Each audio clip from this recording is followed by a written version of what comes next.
Now, they say everything's bigger in Texas. Usually that refers to hats, trucks, or the portions at the local barbecue joint, but lately, Texas is thinking big about something much smaller: the Goldback and the state's very own bullion depository. First, we have to start Act 1, which is the constitutional foundation. To understand what's happening in the Lone Star State, we have to look back at a document most of us carry a deep respect for, the U.S. Constitution. Under Article 1, Section 10, individual states are prohibited from coining their own money unless, and this is a big unless, it is gold and silver coin, a tender in payment of debts. Texas is taking that ball and running with it by establishing the Texas Bullion Depository, as we talked about in earlier videos. It's in Leander, Texas, and this depository made Texas the first state in the nation to have its own state-administered home for precious metals. It's not just a fancy safe, it's a declaration of monetary independence according to the Texas Comptroller's Office. This facility allows Texans to store their wealth within state lines protected by the sovereignty of the Texas government. Act 2, enter the Goldback. You can't exactly walk into a grocery store and shave a sliver off a 1-ounce gold eagle to buy a gallon of milk. That's where the Texas Goldbacks come into play.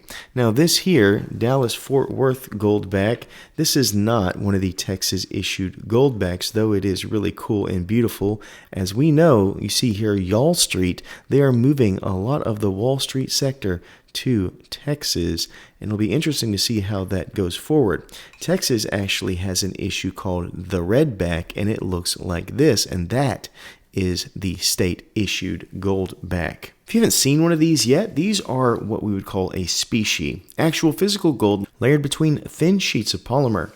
They look like colorful banknotes, but they contain verified amounts of 24-karat gold. While they aren't official state-issued currency in the way the dollar bill is, they are likely going to be integrated into the Texas economy as voluntary local currency. It is my understanding that by November of this year, there has to be a working process so that companies can voluntarily integrate if they would like. According to the reports from Goldback Inc., thousands of businesses across many states are beginning to accept these as a form of payment. It's a return to sound money in this digital age.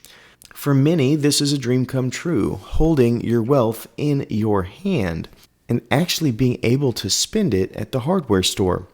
But we shall see if Grisham's Law will play into this, where people will spend federal dollars and hold on to their Texas bullion redbacks and bullion coins. Act 3, now we have the Texas bullion coins. In addition to the depository and redbacks, there is growing movement around the official Texas state bullion coins. Under current legislation discussions, these coins struck in silver and gold would be minted specifically for the depository. The goal, well, it kind of seems to be integration. The state isn't just looking to store gold, they are looking to create a system where you can spend your Texas gold, possibly via a debit card backed by your actual physical holdings in the depository. It's high-tech meets Old West grit.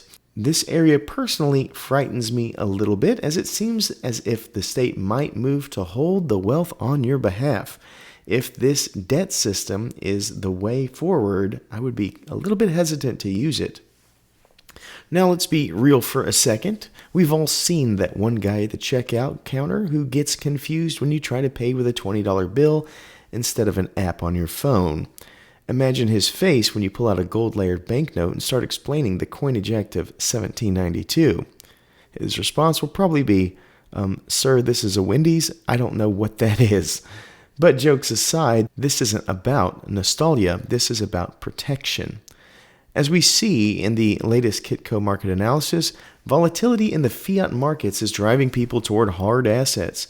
Texas is simply providing the infrastructure to make those assets usable. The integration is happening faster than I expected, and I would assume many others, with the Texas Sound Money Act providing legal framework. The Lone Star State is positioning itself as the gold standard of the modern era. Whether you're stacking ounces in your safe like I am or carrying Goldbacks in your wallet, the message is clear. In Texas, we trust in God, but we're starting to verify that trust with gold and silver. But in the words of Long John Silver, never trust a silver platter.